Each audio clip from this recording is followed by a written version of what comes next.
Ça va arriver. La seule chose qu'on peut gérer, c'est le comment et le quand.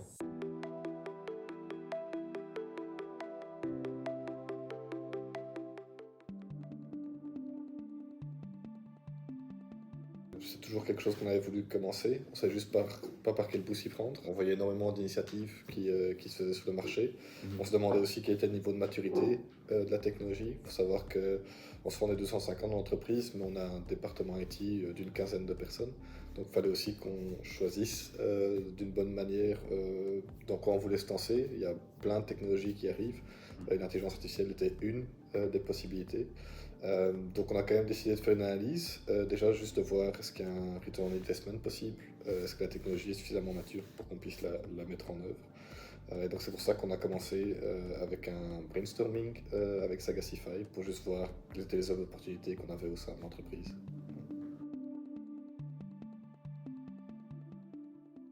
Oui, donc en fait, le brainstorm, on a vraiment regardé deux aspects. On a regardé quelle était la plus-value que le projet pouvait apporter, donc que ce soit en termes d'efficacité ou juste en termes de produits aussi et de services aux clients qu'on pouvait apporter. Et après, on a essayé de regarder c'était quoi la complexité. C'est là que Sagacify a aidé en disant par rapport à la technologie existante, par rapport aussi à notre base de données, par rapport à ce qu'on avait, quelle allait être la complexité pour la mise en œuvre. Et on a essayé de prendre le projet qui apportait quand même une certaine valeur ajoutée pour l'entreprise, qui était dans sa vision aussi, mais qui n'était pas non plus d'une complexité la plus élevée pour garantir quand même le succès du projet. Donc ça s'est porté en fait sur la classification des documents entrants. Donc il faut savoir qu'on reçoit énormément d'emails. La quasi-totalité de nos interactions sont par email avec nos clients et les courtiers. Et tous ces emails doivent être classifiés pour pouvoir être attribués à la bonne équipe, à la bonne personne, et être gérés aussi dans le bon délai en fonction du niveau d'urgence. Et donc c'est là qu'on a commencé au niveau de la gestion des contrats du département-là à mettre en place un modèle qui identifie sur base du contenu de l'email, de ses attachments, quel type d'email c'est, et aussi qui après nous aide sur base de certaines règles business à dire ok à qui je l'attribue et après dans quel délai je dois essayer de le traiter.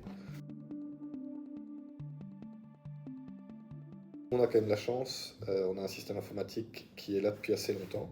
Ça fait depuis la fin des années 80 qu'on a mis en place la base du système informatique et la base de données. On a une base de données unique aussi. Alors c'est pas forcément la technologie que les gens connaissent le plus, mais en tout cas c'est une technologie qui fonctionne et qui est supportée par IBM, donc qui est aussi dans l'intelligence artificielle. Et donc on a juste été voir par rapport aux données structurées qu'on a et non structurées qu'on a, est-ce qu'on a un historique suffisant, est-ce qu'on a une qualité de données suffisante. Et c'est vrai qu'au niveau email, on avait au moins 5 ans d'historique qui était vraiment clean et qu'on pouvait utiliser. Et avec une quantité de données, il faut quand même savoir qu'on a près de 600 000 clients. Et donc il y a quand même une quantité de données, d'emails échangés par jour assez impressionnante. Donc ça suffisait largement pour pouvoir en tout cas faire un premier proof of concept et de voir ok, est-ce qu'avec les données qu'on a, est-ce qu'on peut arriver à un résultat qui est satisfaisant. Il faut dire que le premier s'est passé assez bien. Il faut savoir qu'on a aussi mis en place avec Sagacify vraiment une méthode où on commence d'abord par faire un proof of concept. Donc, c'est-à-dire que sur base d'un jeu de données, on analyse est-ce que les résultats semblent OK, est-ce que ça vaut la peine de faire l'implémentation. Et cette phase-là, la grosse partie du travail est plutôt chez Sagacify. Une fois que les données sont transmises, c'est vraiment d'analyser et de revenir vers nous avec on pense qu'il y a une opportunité ou pas. Et c'est de discuter avec le business de est-ce que ce qu'on fait est correct. Et dans le premier projet, ça s'est très bien passé parce que déjà, le process qu'on avait en place était très clair. C'était un process assez récent, ça faisait 2-3 ans que c'était mis en place. Et donc aussi, la classification qui devait être faite était très claire, était faite de manière consistante aussi dans le passé. Et donc vraiment, la qualité des données était là. Et l'intégrer dans le process, même si c'était la première fois, c'était assez vite. On fonctionne sous forme d'API, donc c'était assez facile. Toute l'infrastructure reste chez Sagacify. Donc en termes d'implémentation interne, ça a été assez facile. Et en 6 mois, on a pu vraiment délivrer quelque chose qui avait déjà un taux de succès de 80%, ce qui était énorme pour un projet. Là où on a des difficultés, c'est dans le deuxième. Donc c'était exactement le même projet, mais sur un autre département, dans la gestion des sinistres. Et là, en fait, il y a eu la complexité était que la classification qui était faite était beaucoup plus complexe, avait changé dans le temps. Et donc, forcément, les données sur lesquelles on se basait étaient plus compliquées. Et là, on a aussi eu, en fait, le changement dans les habitudes a eu lieu au moment où on a fait le proof of concept. Et donc ce proof concept, on avait des résultats qui étaient assez bons, 70%. Mais quand on l'a mis en production, on est descendu vraiment beaucoup plus bas. Et là, on a dû prendre certaines décisions, est-ce qu'on continue, est-ce qu'on arrête, etc. Mais on s'est dit que voilà, le modèle apprend au fur et à mesure. Et donc même si les résultats n'étaient pas au niveau, ça aidait quand même de toute façon déjà le département. Et après, maintenant, on est vraiment dans une phase, mais ça prend du temps, ça prend 1 ou 2 ans d'habitude et du fait que les données soient encodées de la même manière, etc., pour que le modèle maintenant vraiment commence à performer de manière suffisante. Il y a vraiment deux aspects qui sont importants, c'est que un modèle se base sur les données qui sont encodées encore en grosse partie de manière manuelle. Et donc c'est effectivement important à ce niveau-là de bien faire comprendre aux personnes c'est quoi l'impact de bien encoder ou de mal encoder. Et il y a toujours un pourcentage de mal encodage. En fait, ce qu'il faut absolument, c'est garder une cohérence par rapport à ça. C'est-à-dire qu'il faut toujours encoder de la même manière.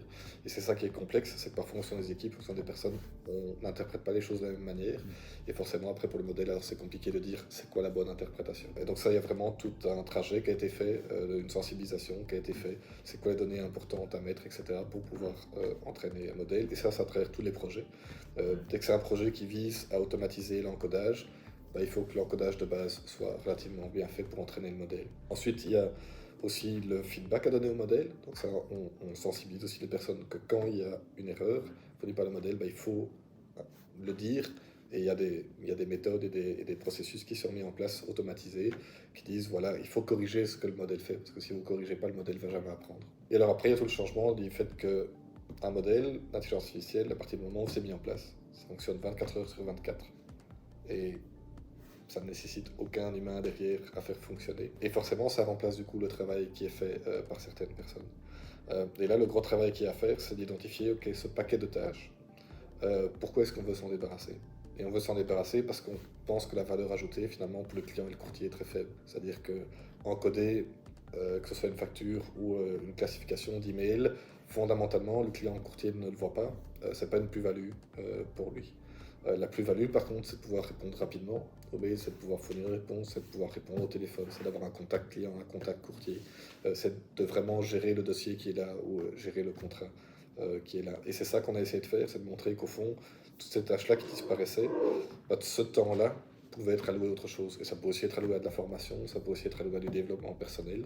Parce que, in fine, notre but, c'est quoi? C'est la satisfaction du client, la satisfaction du courtier, qui aboutit après au bon résultat financier. Mais ça, c'est notre but. Et donc, c'était de vraiment faire comprendre qu'on avait une stratégie par rapport à ça. Et qu'aussi d'être très transparent dans cette stratégie, de dire voilà, il y a un objectif qui est de la satisfaction client, il y a aussi un objectif d'efficacité. Et qu'est-ce qu'on veut dire par objectif d'efficacité? Par exemple, pour nous, c'était on a une compagnie en croissance, et donc on avait comme objectif toujours croître, même aussi au niveau du nombre d'employés, mais moins que la croissance qu'on avait du nombre de contrats. Et donc, par contrat, on avait une plus grande efficacité. Mais vu qu'on est en croissance, notre but continue d'être d'engager parce qu'on a ces opportunités, etc. Et on était très transparent dans le fait que voilà, ce modèle d'intelligence artificielle, ça veut dire par rapport à ce qu'on avait en tête, c'est 5 engagements en moins dans les prochaines années. Voilà. Et si maintenant on avait dû être dans une autre optique de même réduire les effectifs, je pense qu'il faut être très transparent par rapport à ça dès le début du projet et surtout d'avoir un plan à long terme. Et donc de ne pas arriver à la fin du projet en disant et maintenant on va aller chercher des efficacités. Donc c'est dire dès le début, ok, on fait tel et tel projet chaque année, on pense que ça va rapporter autant et ça va être les conséquences. Alors on peut gérer ça avec les départs à la pension, avec le turnover habituel, sans devoir rentrer dans des actions qui sont dommageables pour l'entreprise. Je pense que la transparence est très importante au sein de l'entreprise. Il faut être hyper transparent dans le fait qu'on commence, sur quel sujet on veut commencer, pourquoi on veut le faire, quels sont les objectifs qu'on veut atteindre. Parce que de toute façon, les gens vont le savoir à un moment ou à un autre. Et si on veut que les gens participent au projet, et il y a quand même une grosse partie où ils doivent participer au projet, c'est important qu'ils sachent pourquoi ils le font et qu'on ne rentre pas dans le réflexe de job protection parce qu'on a peur en fait de ce qui pourrait arriver. Et ensuite, c'est de commencer petit. Alors c'est bien d'avoir eu une super roadmap sur 5 ans, sur 6 ans, etc. Mais on ne sait pas ce qui va se passer dans 5 ou 6 ans. Et donc, surtout au début, il faut commencer petit, il faut identifier les projets qui ont le plus de sens, mais pas se lancer dans des énormes choses. Et de la classification d'email, voilà, c'est pas non plus une revue complète du processus, c'est juste d'automatisation d'encodage. De préférence, essayer de se lancer dans des domaines qui sont déjà matures au niveau intelligence artificielle. Donc c'est clair que tout ce qui est données structurées ou données de texte, etc., c'est quelque chose qui est assez mature. Comme ça, on est sûr au moins qu'il n'y a pas en plus cette incertitude sur le modèle qui est derrière. On sait que ces modèles-là fonctionnent, c'est juste de les mettre en place. Et dans la mise en place, ensuite, c'est d'essayer d'aller vers une solution à la fois des impératifs de sécurité, mais à la fois des impératifs de, voilà, il faut quand même qu'on implémente ça dans nos processus. Et ça ne pas hésiter à revoir ses propres processus. Ne pas hésiter à se dire, je vais pas essayer de faire rentrer un carré dans un rond. Je vais me dire, ok, si c'est ça ce que le modèle peut me sortir, comment est-ce que moi je peux utiliser ça dans mes processus pour l'intégrer. Voilà, ça c'est le conseil que j'ai. C'est aussi, nous par exemple, tout ce qui est infrastructure, c'est encore Sagacify qui s'en occupe, donc on n'a pas dû s'occuper de tout cet aspect-là. Parce que si on devait mettre en place toute cette infrastructure pour supporter l'intelligence artificielle, bah directement c'est un projet de 6 mois, 1 an, juste pour mettre ça en place, et on n'a encore rien qui sort. Et après, ça demande de faire confiance aussi au prestataire, de se dire que voilà, les données que je lui envoie sont sécurisées, il y a un contrat derrière, etc. Voilà, ça c'est aussi des choix à faire. Je pense que je peux ajouter, c'est de ne pas attendre. Je pense que clairement, et que ce soit dans un monde compétitif comme dans le privé ou même pour des entités publiques, etc., ça va arriver. La seule chose qu'on peut gérer, c'est le comment et le quand. Et le plus tôt on commence, le plus vite on a d'expérience, et aussi le plus de temps on a par rapport à ceux qui commenceraient tard pour s'adapter, et pour laisser le temps aussi aux gens à s'adapter. Mais si finalement on est forcé à aller là, à automatiser ces emails parce que tout le monde le fait et que c'est plus gérable de le faire manuellement, ça va être très difficile après de se donner les opportunités parce qu'on est mis sous pression financièrement ou par d'autres impératifs. Et donc le plus tôt on commence, le plus on est à l'aise pour avoir cette vue à long terme et pour donner l'opportunité aux gens de comprendre ce que l'intelligence artificielle et de l'assimiler aussi.